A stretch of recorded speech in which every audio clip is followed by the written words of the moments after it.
रात का अंधेरा गहरा था। मुरादनगर की सड़कें जो दिन में चमक दमक और रौनक से भरी रहती थीं, इस पहर में एक अजीब सी खामोशी ओढ़े हुए थी। सड़कों के किनारे लगी रंग बिरंगी लाइट्स झिलमिला रही थीं, लेकिन उनकी रोशनी के पीछे एक गहरा राज छिपा था। एक ऐसा राज जो इस शहर के दिल में धड़कता था, पर किसी की समझ से परे था। मुरादनगर, जो बाहर से खूबसूरत और चमकदार था, अंदर से गुनाहों का अड्डा बन चुका था। इस रात एक छोटे से होटल के एक कमरे में एक ऐसी कहानी शुरू होने वाली थी जो इस शहर के अंधेरे को हमेशा के लिए उजागर कर देगी। शहर के एक कोने में बसा था एक पुराना सा होटल, द मिडनाइट हेवन। बाहर से यह एक साधारण सा ठिकाना लगता था, जहां थके हारे मुसाफिर रात गुजारने रुक जाते थे। लेकिन जो लोग इसके अंदर के राज जानते थे, वे समझते थे कि यहाँ हर रात एक नई कहानी लिखी जाती थी। ऐसी कहानियां जो न कागज पर उतरती थीं, न किसी की जुबान पर आती थीं।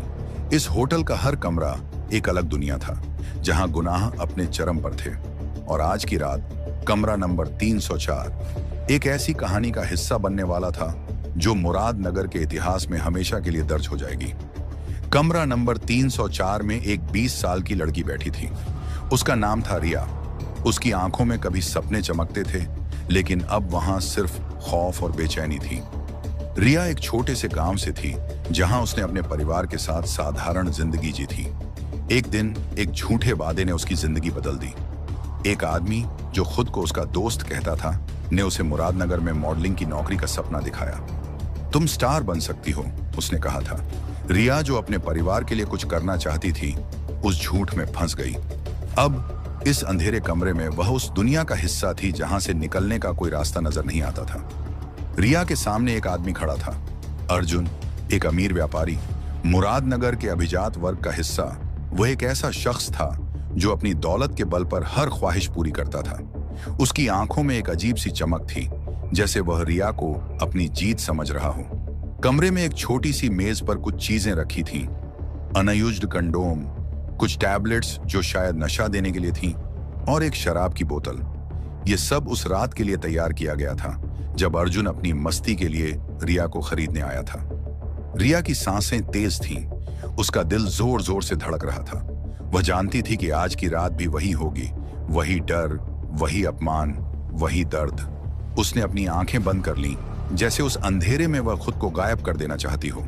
लेकिन अर्जुन का हाथ उसकी ओर बढ़ा और उसकी आवाज ने कमरे की खामोशी तोड़ दी। चल शुरू करते हैं, उसने कहा। उसकी आवाज में एक ठंडी क्रूरता थी। रिया ने कुछ कहना चाहा, लेकिन उसकी आवाज गले में ही अटक गई। होटल के बाहर सड़क पर एक पुरानी सी गाड़ी खड़ी थी। उसमें बैठा था एक आदमी जिसका चेहरा अंधेरे में छिपा हुआ था। वह खुद को शैडो कहता था। वह इस रैकेट का एक अहम हिस्सा था, एक दलाल जो अमीरों के लिए खास इंतजाम करता था। उसके हाथ में एक मोबाइल फोन था और वह बार बार स्क्रीन पर नजर डाल रहा था। सब ठीक चल रहा है, उसने धीमी आवाज में खुद से कहा और एक नंबर डायल किया। आज का काम हो गया, अगला कब? दूसरी तरफ से एक खनकती आवाज आई, जल्दी और सावधान रहना। फोन कट गया और दी शैडो ने गाड़ी स्टार्ट की, जैसे उसे कहीं और पहुंचना हो। मिडनाइट हेवन का रिसेप्शन एक छोटे से लड़के के हवाले था, जो शायद ही 18 साल का होगा। वह अपने मोबाइल में गेम खेल रहा था, बेखबर कि इस होटल की दीवारें कितने राज छिपाए हुए थीं। गलियारों में एक अजीब सी खामोशी थी, जैसे हर कमरा अपने अंदर एक अलग कहानी लिए बैठा हो। कमरा नंबर 305 में एक और लड़की थी, जिसकी कहानी रिया से मिलती जुलती थी। कमरा नंबर 306 में एक और कस्टमर था जो अपनी ख्वाहिशों को पूरा करने आया था। यह होटल एक ऐसी दुनिया था जहां इंसानियत का कोई मोल नहीं था। रिया के कमरे में अर्जुन ने शराब का ग्लास उठाया और एक घूंट भरा। उसकी नजरें रिया पर टिकी थीं और उसकी मुस्कान में एक अजीब सी क्रूरता थी। तुम्हें पता है, मैंने तुम्हारे लिए अच्छा खासा पैसा दिया है, उसने कहा, जैसे वह कोई सौदा पूरा कर रहा हो। रिया ने जवाब नहीं दिया। उसकी आंखों में आंसू थे, लेकिन वह जानती थी कि रोने से कुछ नहीं होगा। उसने बस इतना कहा, प्लीज मुझे जाने दो। लेकिन अर्जुन ने उसकी बात को अनसुना कर दिया। वह और करीब आया और कमरे में एक भारी सन्नाटा छा गया। रात गहराती जा रही थी। मुरादनगर की सड़कों पर लोग अपने घरों में थे, लेकिन इस होटल के अंदर एक अलग ही दुनिया चल रही थी। द शैडो अपनी गाड़ी में बैठा अगले कदम की योजना बना रहा था। उसे यकीन था कि उसका खेल बिना किसी रुकावट के चलता रहेगा, लेकिन उसे क्या पता था कि एक गुप्त सूचना जो एक अनजान आवाज के जरिए शहर के एक कोने से उठी थी, अब उसकी दुनिया को उलट पुलट करने वाली थी।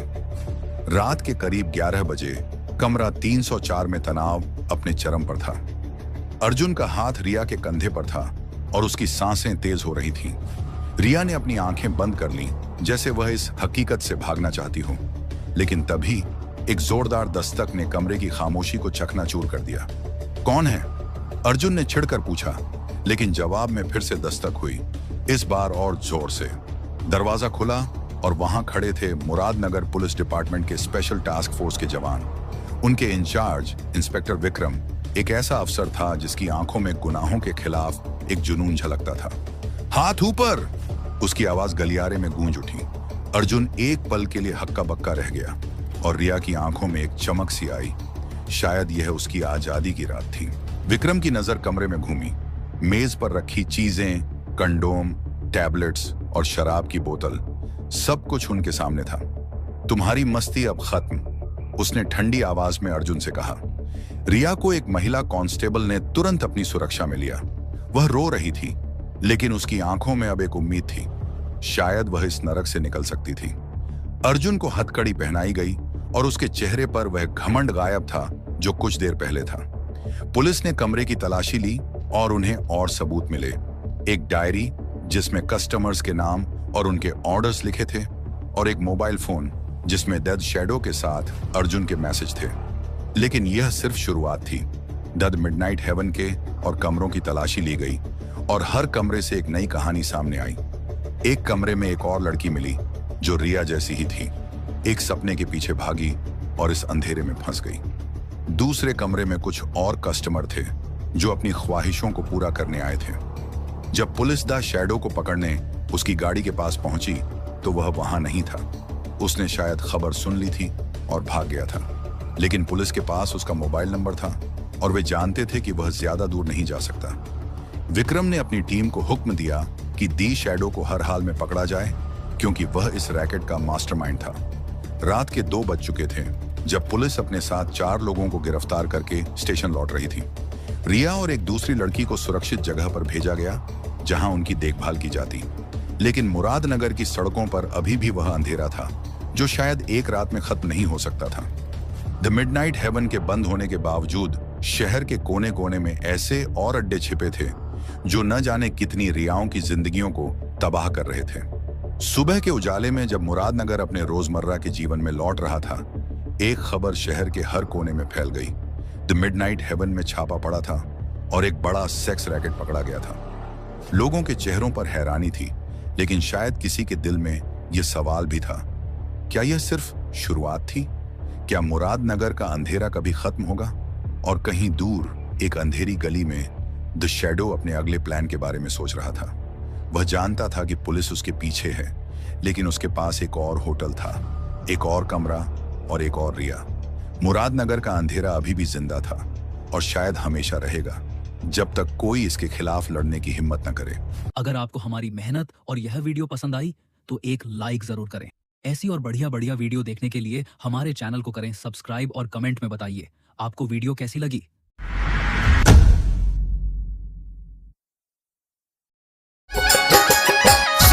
वही अपना सीताराम उमरवाल पुरावदा वाले चरे desi beat records SB brothers Niwai वाले चरे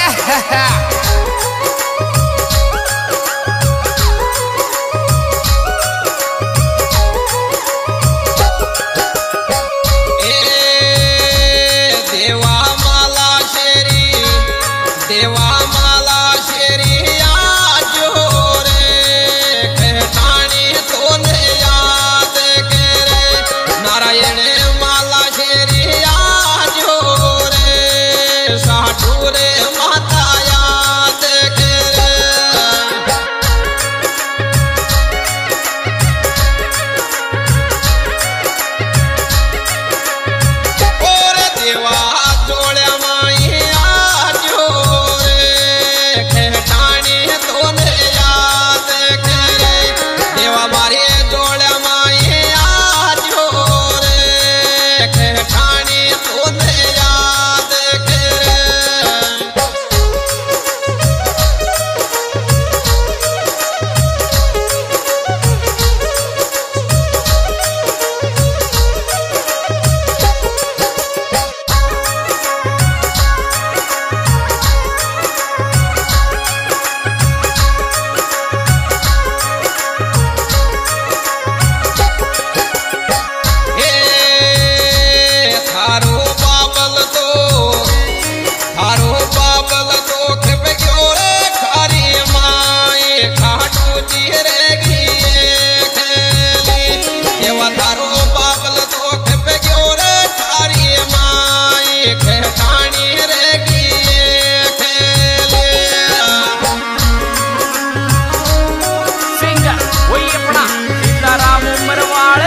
the track SB Brothers निभाई डायरेक्टर भरत सिंह गुज्जर साहब।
Records SB Brothers निभाई वाले चरे